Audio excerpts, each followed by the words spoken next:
Hi, I'm Karen Christensen. I'm the host of Train Time. I'm here with my collaborator, my partner in trains, Matt Silber.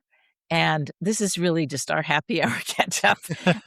We don't have definite theme, but we thought we'd just talk. And I think I want to know what your shirt says, Matt. Oh, sure. Yeah. Thanks. What's up, everybody listening? And Karen, good to see you. This is Democracy at Home and Abroad. It's the Double V campaign. Have you ever heard of Uh, that? no. It was a civil rights movement Uh-huh. during and after the Civil War. And basically, the short version of it is Hmm. Black veterans of World War II said, hey, we're fighting for two victories, double Vs, one Uh-huh. over, fascism abroad and one over racism here in America. Uh-huh. Uh-huh. Oh, great. No, I hadn't heard of it. So that's really that's neat. I wanted to say, what have you been up to? Because I know you're involved in stuff as well as having a job and a life, Definitely. a regular personal life. Well, But what have yeah. you been doing? So right now I don't have, I'm a teacher, so history teacher, hence the deep cut reference to a civil rights movement on my t-shirt. But I've been off for the summer. I've gotten a little work here and there, just trying to make some extra money. So that's been good. But yeah, I've been involved in a lot of stuff. Well, some of it involving trains, some of it involving other stuff. Yeah, a lot going on. How about you? What's been new? I mean, the main thing I'm doing is trying to finish my book on third places, but juggling a lot of other incidental things, including actually history. Now that we are, you mention it, because my company Berkshire Publishing has a book called "This Is America: A Short Hmm. History of the United States," and I asked one of the original authors to do a new chapter to bring it up to date, and so I've been working with him. You know, adding in my takes on what we need to cover and trying to figure out how to I mean, how do you cover the last 10 years briefly? Yeah. And in a way that 10 years from now will make sense. Yeah. I mean, to me, like, let's see, I'm 33 now, so I was 23 10 years ago, and a lot changes, like, in your 20s, Yeah. but really things changed a lot in the last 10 years. Yeah. This author, Duncan Campbell, who's at a university in California, he really he kind of threaded technology through his coverage. And he actually really did the whole of this century. He sort of, went back pretty much to 9/11. Mhm. But he talked about the way technology has influenced things, all kinds of things along the line. So that provides a kind of a central spine to the coverage, but just trying to keep it brief, trying to cut out enough, and especially this book is geared to non-Americans, new Americans, people who are not have who wonder what the heck is going on, and even who wonder what this term we keep hearing about federalism or originalism, and they don't know. I mean, I didn't know. I avoided American history like I'm a world history person. I Yeah. really and so it's actually been super interesting for me. So that's been another thing I've been doing this summer is working on that, Mhm. working with him and on a book about social capital. So yeah, I've been jumping between things but trains have been on my mind. One of the reasons that it comes up, well, couple reasons. One is that I have a bumper sticker on the back of my car that says, "I'd rather be on the train." Mhm. And so people will ask about that. But also people, because my house in Great Barrington is just up the road from the train station, people will sometimes comment. Will say, "Oh, there's a train line there," and they'll ask me about it, and so the conversation Mhm. begins. And of course, it's a source of frustration to me. And that's why that article I sent to you from it was very because the money and politics are really at the center of kind of the problems with trains. I mean, that's true in other countries as well, but here it's somewhat different. And actually, federalism, this system where states operate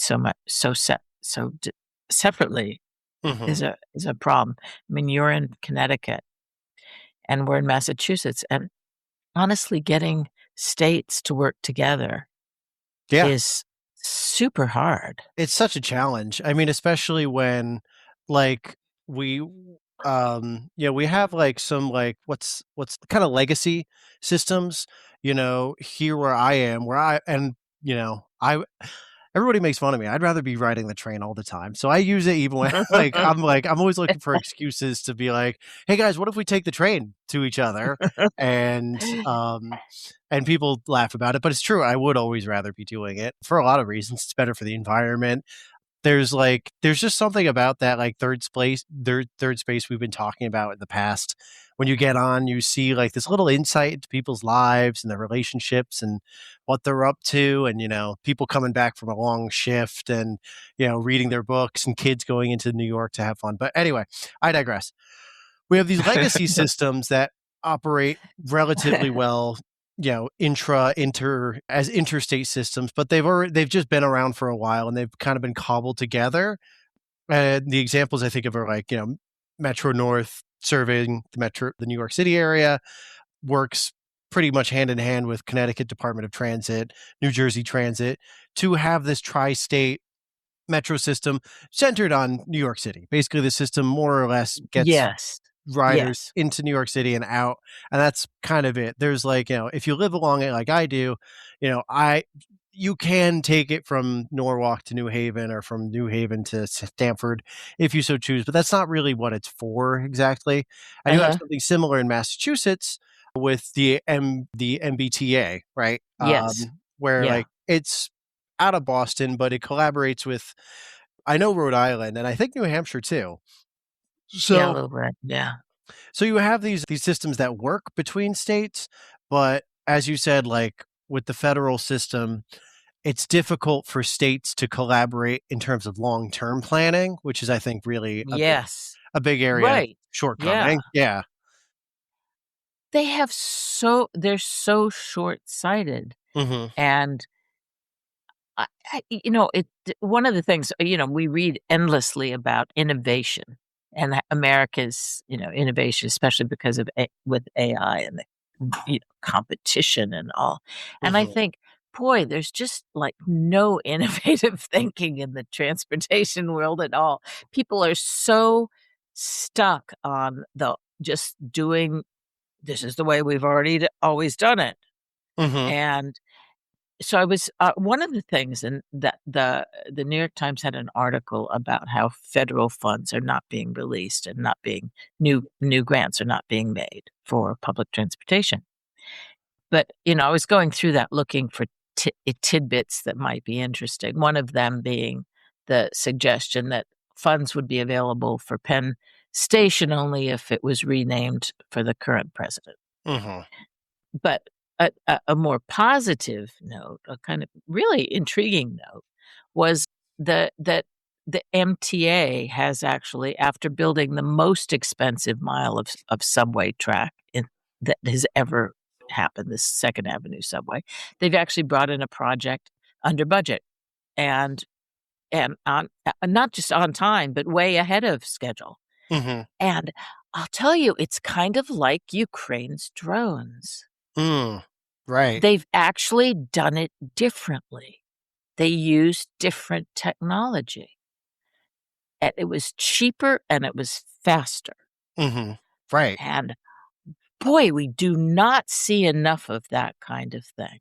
Absolutely. So, I mean, I'm really thrilled about it because, for instance, a few years ago, can't remember if it was, the pandemic is like, I Oh, don't know yeah. if it was It's a in the blur. during the pandemic or just but there was a proposal, written up to put more trains on the East-West line that runs from Albany to Boston, Mhm. or even Pittsfield to Boston, so keeping it in Massachusetts. So Massachusetts proposal. And it just just said, all right, you sort of store the trains that you have, same equipment, but store some of them at night in Pittsfield or store some and run them this and just sort of use them in different ways, a little bit of creative configuration. And then you could have, instead of one train a day between Pittsfield and Boston, the Lakeshore Limited, or as it's better known, the Late Shore Limited. Mhm. And it's like that kind of and it got really buried. In Mhm. fact, it was a proposal that was never actually released in full. It was released kind of within a circle of trained people, and then somebody squashed it. Mm. Somebody squashed it because it wasn't gonna cost very much. It didn't enable anyone to, get big grants or do big political things, but it would have served the people of Massachusetts. Mhm.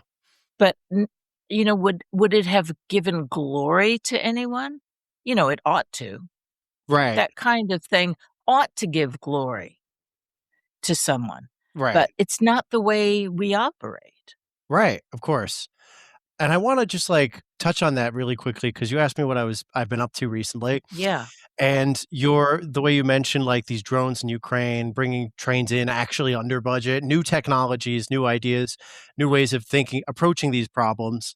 One thing I've been working on this summer with my friends here in Norwalk is they came up with, and I've just been a big believer in it, this idea that here in Southwest Connecticut, we've got this branch line, and we've talked about it before, the Danbury branch Uh-huh. line, and Yeah. my big tentpole thing is that I wanna see it connecting to the Waterbury branch line, that's much farther down the road, but what these gentlemen and ladies at Sustainable Streets Norwalk, the organization I'm part of here in the city of Norwalk, have come up with is that we can use battery electric trains to, Mhm. serve people on this Danbury branch line that right now only has train service that's pushed by diesel. So as a result, it's pretty slow. It's not really it people don't really rely on it that much because it's slow, Yeah. it's loud, it's noisy. So as a result, but on top of that, if you wanted more like the train goes past all these different stops and stations that people want Uh-huh. to go to. Like, you have the Yeah. bumper sticker, I'd rather be on my train. There's a bunch of roads here in Norwalk and in Wilton where it would be so much better for traffic, for people's accessibility. It'd be better for businesses, for customers to get to where they're going. It'd be better for everybody who, like, we're building a lot of housing here, which is great, but Mhm. I know it puts pressure on our road systems if Yeah. we could Yeah. use a train that has local stops. But the way the system works right now is this train line, it's run by diesel. Electrifying it would cost a lot of money, Uh-huh. which is another thing I wanna talk about, why it costs so Yeah. much and why we Yeah. can't get it done. But Yes. basically, Yeah. our pitch to people is that, like, "Look, you don't even need to electrify the whole line for relatively little money. You could lease battery electric powered trains and have them run up and down the line." And we really think we could have, what's the term is, like, minimum viable concept, whatever, proof of Yep. concept. Yep. Yep. You could do it in only I mean, back of envelope math right now on the top of my head, we have some more firm numbers, Uh-huh. 5,000,000-ish, Yeah. and I know that Yep. that sounds a lot, like 5,000,000 is more money than I have, but It's when you it's compare it chump change in the world of infrastructure. the example we always point to here is that Yeah.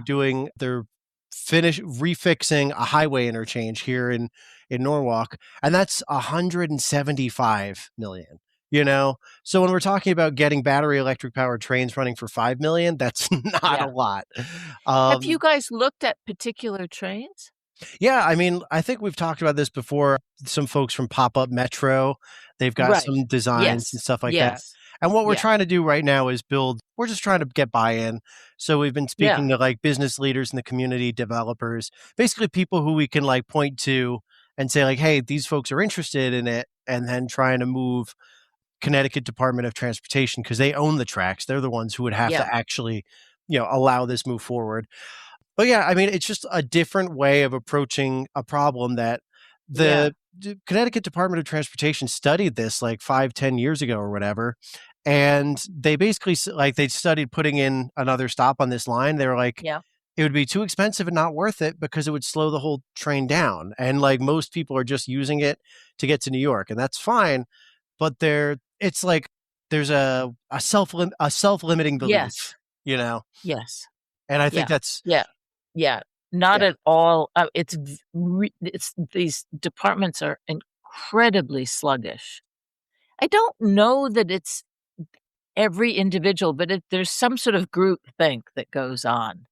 Mhm. And nobody like wants to do anything new.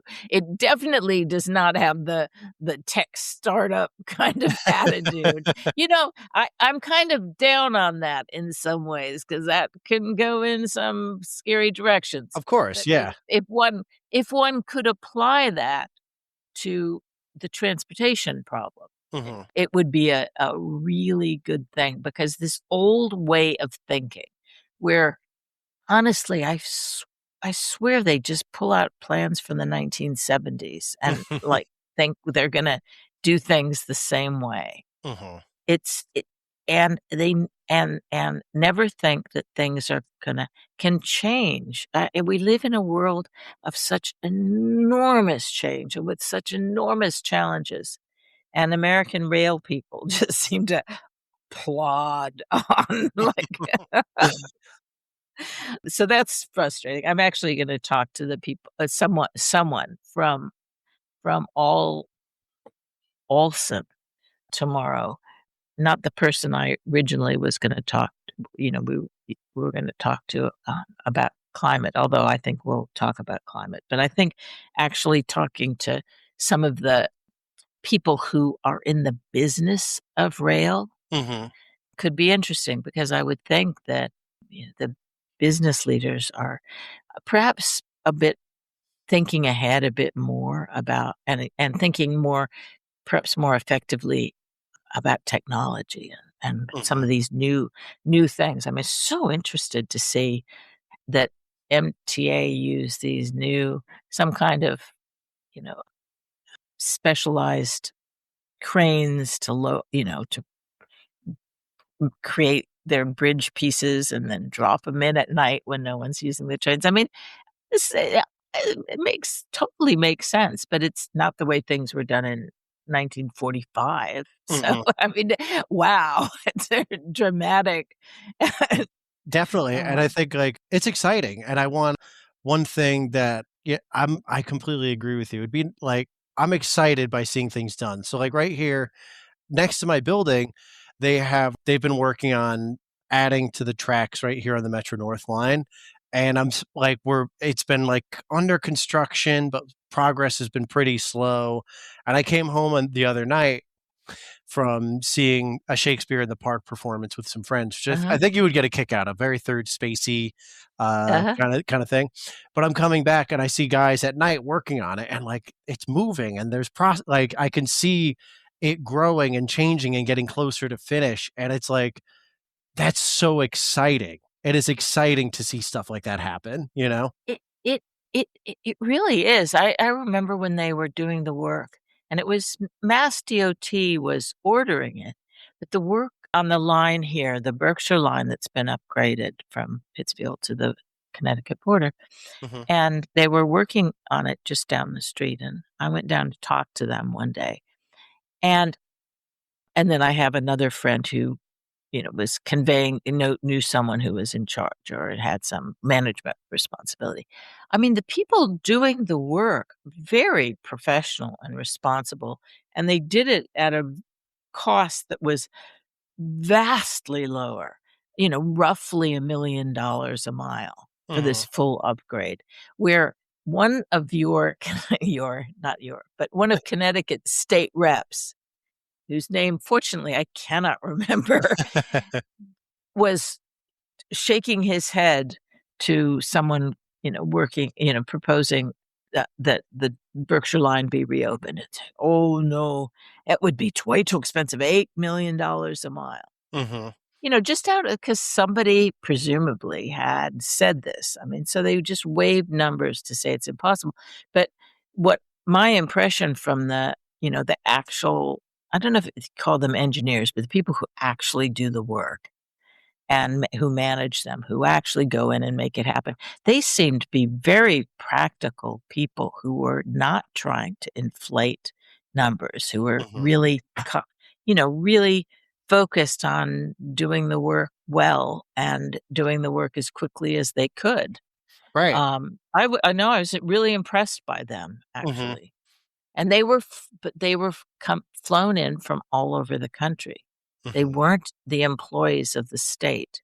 So that was they'd hire some kind of engineering firm as contractors, and they seem to have done it well. I mean, so kudos to whoever was managing that from the state, that they were working within budget and doing it efficiently. But then they don't take it, so that's sort of maintenance, but they don't take it forward and do, "This line was upgraded with the explicit aim of putting passenger rail on this line," Mhm. and that seems to have vanished. I think probably it's just kind of, it takes more work and effort and imagination and more more work with Connecticut in Mhm. particular, Yeah. and they're just not geared to doing that. And to your point, I mean, that's one of the challenges of federalism where it's just like there's no I mean, one state, it's like a right hand doesn't know what the left hand is doing sort of thing, and it's challenging to get anything done. And yeah, yeah, definitely. I was gonna say something else, but like, um, Who talks to whom? that's right. Who's And you that's why know? I think that's why a lot of people in, like, of my generation and younger often feel just kinda left out or like they tune out from politics because it all just feels like there's all these different, this group and this governmental body and that governmental body. And in a lot of cases, I feel like a lot of people don't know where to turn to get like, "Hey, like, this is a thing we want, this one thing we wanna see happen." And I think a lot of people just kind of forget it and just tune it out and just think, "Well, you know what? I don't know even where to begin." There are so Right, many the s bureaucracy is so huge and opaque Right, that and there's so many stakeholders, and there's so many I mean, even for this idea that we have here in Norwalk, it's like, "Okay, well, we need to get the money for it, and we need to make sure it's okay with all the property owners along it, who would probably be very interested in having it." I mean, that's more customers getting into your stores if you've got a train Mhm. stop right behind you. But you also need to get money from the state, and they wanna try to get money from the federal government, which, as you pointed out in this article, Karen just shared with me the article, I have it in front of me. Congress budgeted billions for big transit projects. Trump isn't spending it, from the New York Times.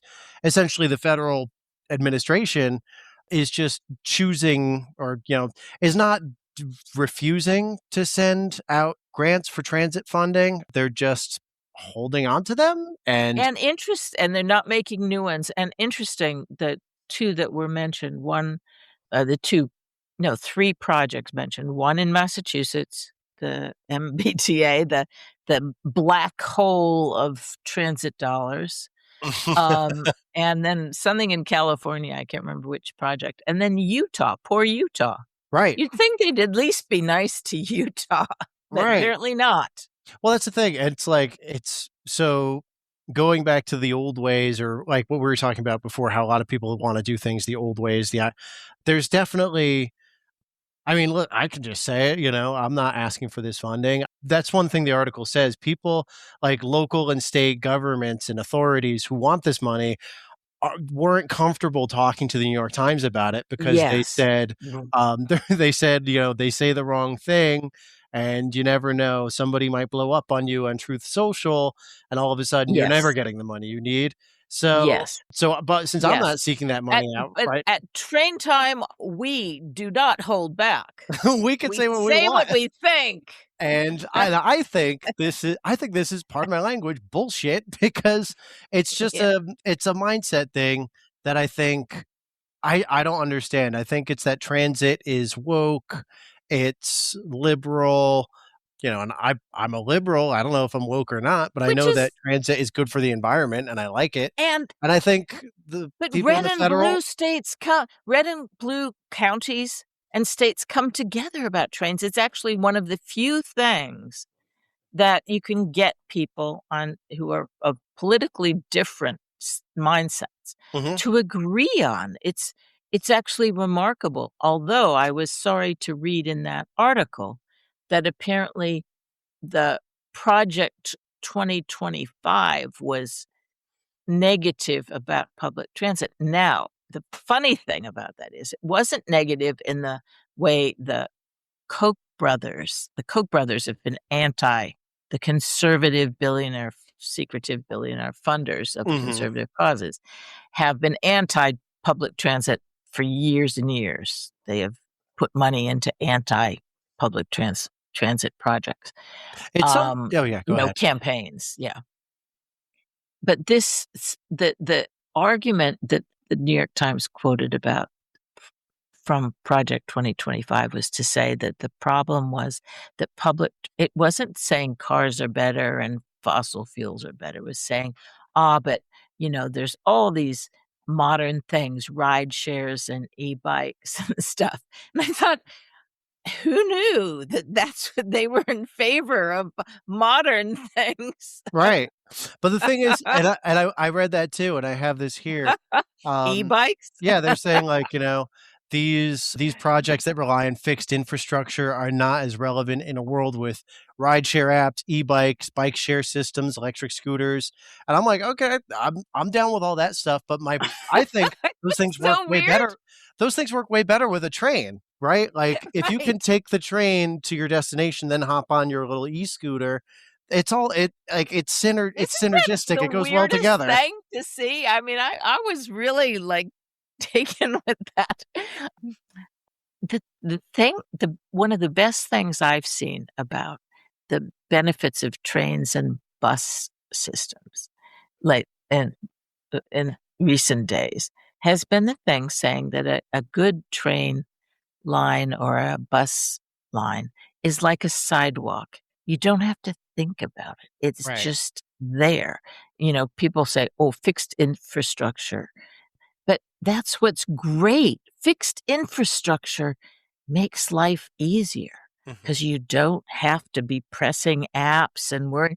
You just, when there's a good bus line or a good train line, you get to know it and you just go and get on it the way you would step onto a sidewalk. It's in terms of just ease and just going about your business in daily life. Trains and buses, when the service is good, are just wonderful. They Mhm. make life easier. They make life better. And the operative term there is when they work well. And one thing that we're seeing here in Norwalk is the Norwalk Transit District bus system underwent a redesign last year. That makes Uh-huh. a lot of sense. And a lot of the lines, you're able to see those like 15-minute headways. Yeah. And like what you're Uh-huh. talking about before, where it's like if you want people to use transit, buses and trains, you need to have some sort of reliability. Like you said, like it's just like walking onto a sidewalk where you're not opening 20 different apps to be like, wait, I gotta pay for it here, and then this app tells me when it comes, and it only comes once every 3/4 of an hour on a Tuesday, and like all of these different like Yeah. I feel like when we that often happens with our transit systems when it comes to money, where we starve them so they don't function well, so nobody uses them, so we justify more cuts, and it's like that vicious cycle. Yeah. It's absolutely dreadful what's happened here in Berkshire County. And because the bus system has just been, not obliterated, but it has been, the service that used to exist up and down the county is just gone. And they announced that they were gonna change the routes in ways that made it less efficient and useful. And there is such an outcry that they didn't change it. They just have canceled all the buses on the Jeez. routes that they Oh have. my god. And so the buses every day, they're just not there, but Mhm. they still show it. And at the same time, what you see at the top of the website is buses are free until June or September 2027. So what they've done is that they're running free buses that aren't there. And of course, if you're cutting buses and canceling buses on and off all the time, m fewer people ride them because Mhm. they're not reliable. So you have a system where the people in the office, they're being paid their salaries, they're getting the grants. And in fact, this problem is because they got a grant to run a bus to the Pioneer Valley. So they've taken drivers off our routes to run routes, brand new routes, Mhm. without making sure they could keep up the existing routes. Mhm. It is, it's really bad management in, very small case study. Mhm. But it's really so sad to see that, and it's because of money. It's because they get money to do certain things. They get money to run or say they're running buses. I don't they don't lose money because they cancel a bus. They show, I mean, the lines, still listed on the map. Mhm. This is not the way to do things. And it's like things need to be shaken up. I found myself wondering if, and this is where the federal system comes in, where does the shakeup come from? Does it Mhm. come from, a new Secretary of Transportation? Does it come from an individual state DOT? I mean, where does change happen? Because there's no, maybe if you were in a country with a that with a parliamentary system, there would be someone responsible in the government, the country's government, who would Mhm. who would set some sort of strategic approach and goals that would, in some sense, work for the whole of the country. But Right. we don't work like that. Mhm. And we especially don't after, you know, obviously what we wanna do is bring people together on transit, but this administration, this federal administration is definitely pretty. I mean, just with this New York Times article in Mhm. terms of the capital funding, I know recently the Secretary of Transportation redirected a lot of infrastructure grants away from bike lanes and Yeah. towards Yeah. more vehicle-focused projects. So throughout, I mean, at least since like the mid 20th century, with like the rise of the executive bureaucracy in the federal government, we'd have elections and there'd be changes at the top. But in general, you have these bureaucracies. And I know bureaucracies aren't necessarily a good thing, Yeah. but there are professionals who are able to execute long term strategic visions over the course of a long period of time. And I think with what we've seen in the last year or so with like the mass firings and, getting rid of people and clearing departments out and this, that, and the other thing, the move, like kind of going back to what you said before, the worst elements of startup culture where you move fast and break things. Uh-huh. I think you're seeing I think you're just seeing more dysfunction, and I think that's Yeah. frustrating because it's hard to get anything done. We live in a Yeah. complicated world where there's a lot of money floating around, a lot of hands in the pot, a lot of concerns to juggle and to manage. You've got environmental issues you've gotta consider safety, obviously, you've gotta consider where you're sourcing your materials from. All of these Mhm. different things, they take time and money and expertise, and it's like having a national approach to that, staffed by experts in their fields, it would make it easier for sure. Yeah. So I And don't know other where we go. countries. I mean, I've been hearing just recently, Mexico, the Mexican president announced a new, new plans, new goals for rail. Egypt apparently is building. I mean, honestly, trains, rail is considered important and worth investing in and worth having national strategy for in so many different countries, not just the major European countries or China. Absolutely, Lots and lots and lots of countries. And here we are fumbling. We big are time. fumbling. Yeah. I wanna just bring I know we've talked about it Mhm. before, and I've been Yeah. meaning to, like, try to reach out to people to get more Yep. info, Yep. but Yep. India, in the last year or so, they achieved almost 100% electrification of their railway system. Oh, I didn't know that. Almost Uh-huh. 100%, and right here in Connecticut, we're de-electrifying Wow. tracks, um, Yeah. and, like, people I think honestly, like, I've been seeing I'm not very happy about what I perceive to be very anti-Indian bigotry that I see on the internet these days. I think Uh-huh. I'm seeing Uh-huh. more of it recently, And Uh-huh. I just want to say they're doing something right because they have electric trains running. And what do we have?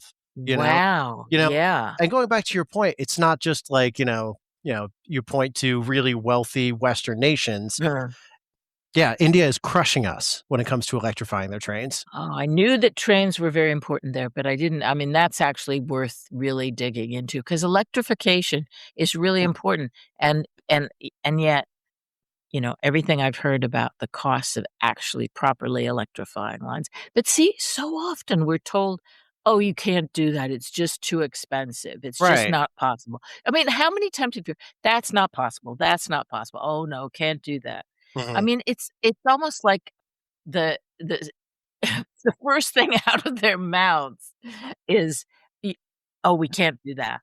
Mhm. We're just gonna kind of keep ticking along doing very, very small things that are never gonna, really make a difference."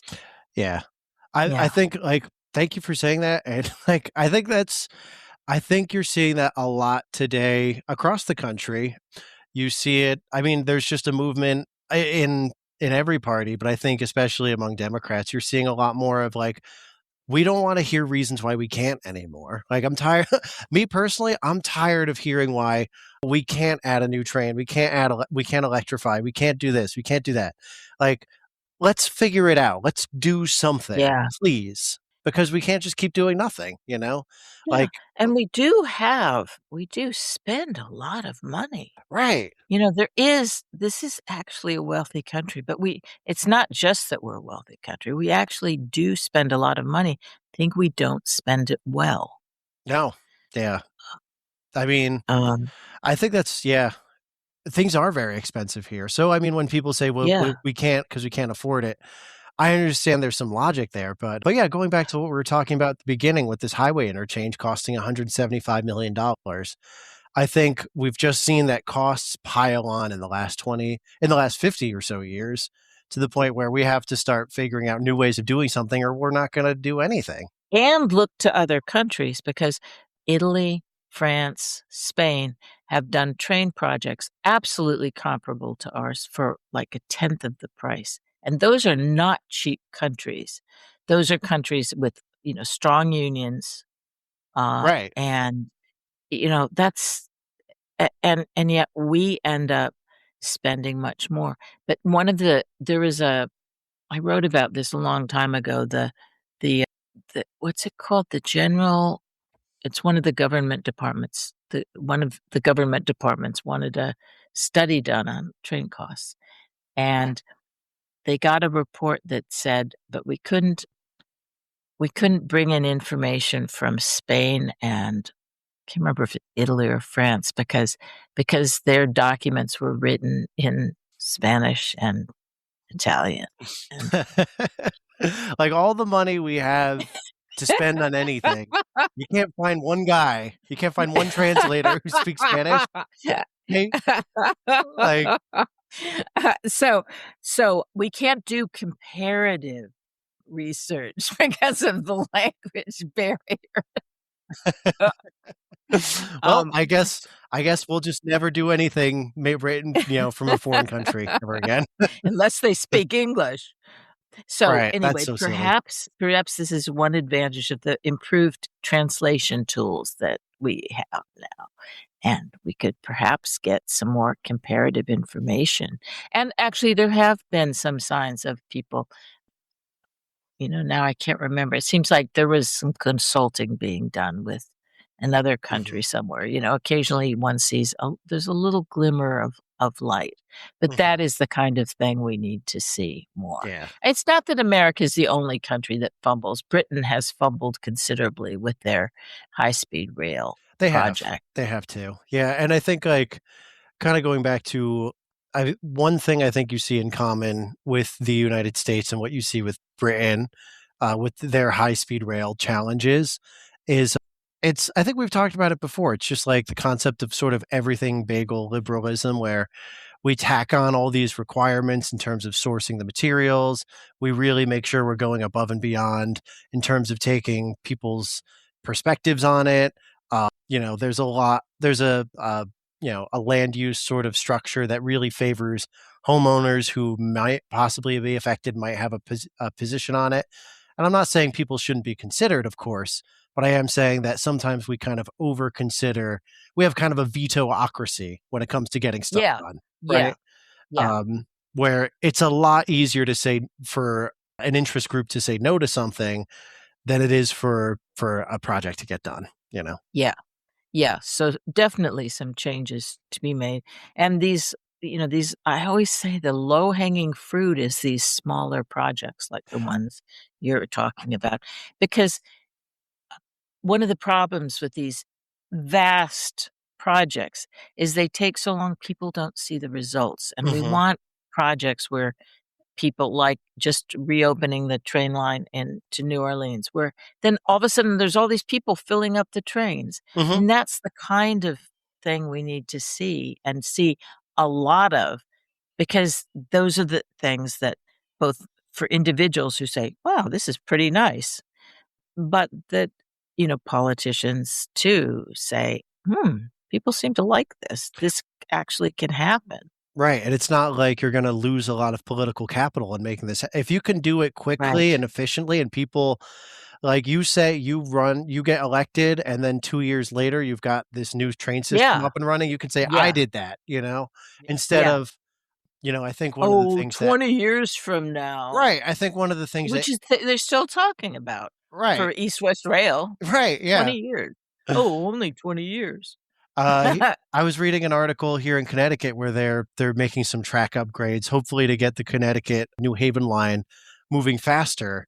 Uh-huh. 25-minute cutting the distance between New Haven and New York down by 25 minutes, and it looks like it's probably gonna take 9 years.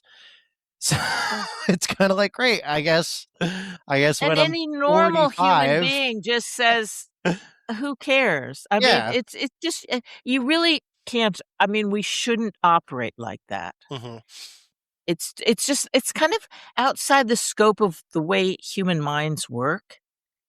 People can conceive of something that's gonna happen in a couple years and that they can see progress, but 9 years, 20 years, it's just humans don't think like that. No, not at all. Yeah, you need to So see some kind of yeah. tangible Yeah, result yeah, relatively quickly.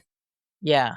Well, I'm glad you're working on this project in Norwalk, and we'll see what we can get going on some of these lines, but the conversa anyway, it's great to have a chance to catch up with you, Absolutely, Karen. and, yeah, we'll talk again soon. We can just hang out. Yeah, it's just nice to just catch up and Yeah, chat. This is our yeah, happy hour, so yeah, right, right. Alright, great. Well, take care, and I'll talk to you soon, and I'll keep you posted about the climate resilience thing yes, please do. Alright. I'm gonna Bye, do. Karen. Okay, take care. Bye.